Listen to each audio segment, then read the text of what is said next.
You created a movie a few decades ago that seemed like a fantasy.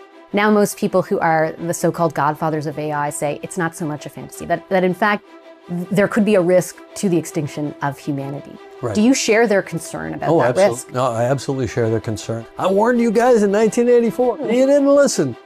The idea of humanity being threatened by its robotic creations has long been a part of the cinema. In 1984, a young director was given the chance to put his vision of artificial intelligence gone wrong on the silver screen, launching his career that reached levels of success that few achieve. The filmmaker was James Cameron, and the film was The Terminator. In the early 1980s, Cameron's film career was still taking shape. He created special effects for the films Battle Beyond the Stars, Galaxy of Terror, and John Carpenter's Escape from New York. Then, in 1982, he partially directed the film Piranha 2. It was around this time that the idea for The Terminator came to Cameron. I was in Rome. I was broke. I had a high fever, and I was just having these weird dreams. And I had this image of this kind of chrome skeleton, death image coming out of a fire, kind of phoenix-like. And I just got up and sketched it. And then around the nucleus of that, I started to create a story and sort of backfill. Okay, what is it? Where did it come from? Who's it after? And it all sort of fell into place fairly quickly.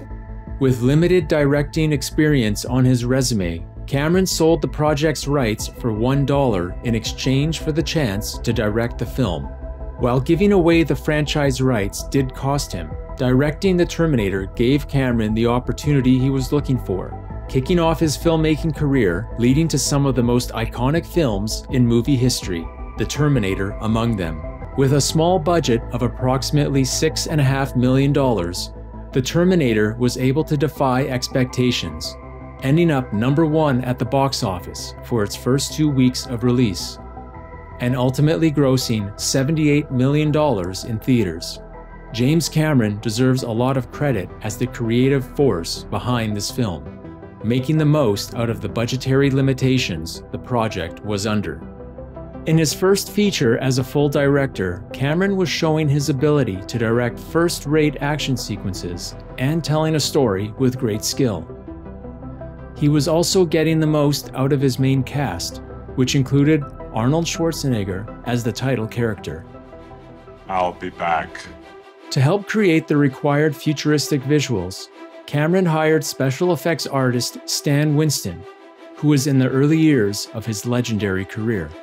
The special effects do show their limitations in certain moments, specifically with the stop motion of the T-800 near the end of the film. But these were relatively minor issues, especially when keeping the budget limitations in mind. James Cameron has stated his film was, in part, a warning for what might be possible in the future, showing a path humanity could end up taking. It's sort of about our relationship with technology, but it's really kind of about how our human potential for dehumanization ourselves. And then, the other idea that not to trust technology.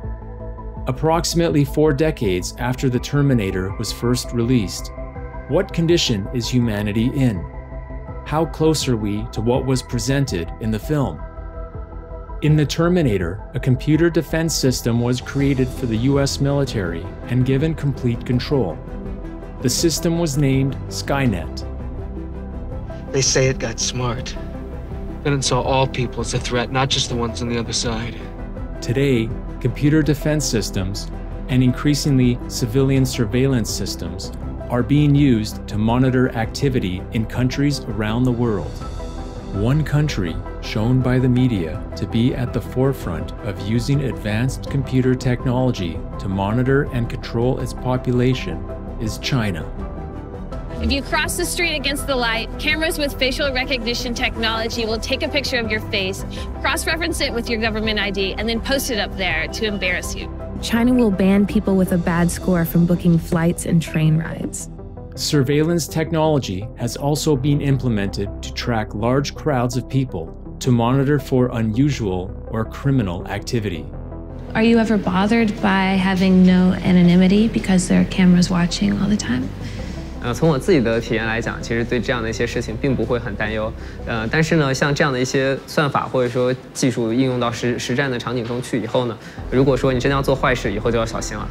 One company the Chinese government has funded for creating an all-powerful surveillance network has channeled the Terminator in naming its technology. Skynet. What is that? The Terminator is the favorite film of our founder. So they use the same name, but they want to put something good into this system. So, okay, in the Terminator, Skynet is evil, rains down death from the sky. But in China, Skynet is good. Yeah, that's the difference. Media coverage has also been given to American law enforcement and its use of new robotic technology. Behold the NYPD's newest Crime Stopper, K5 Autonomous, a security robot that will soon patrol the Times Square 42nd Street subway station. We will continue to stay ahead of those who want to harm everyday New Yorkers. The technology for walking robots that are more versatile than what the NYPD has approved, robots that can perform more complex tasks, is also being worked on at companies like Boston Dynamics. While the tasks these highly mobile robots perform are shown to be benevolent, that could easily change.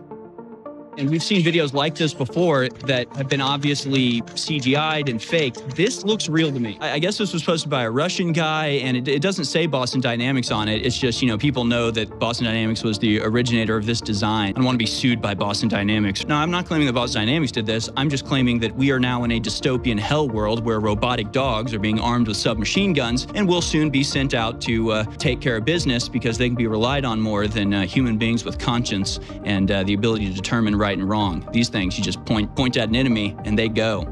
There have been big leaps with artificial intelligence technology over the past few years, and as humans are seemingly being removed more and more from computer operation, concerns continue growing that the scenario presented in the Terminator may no longer be science fiction.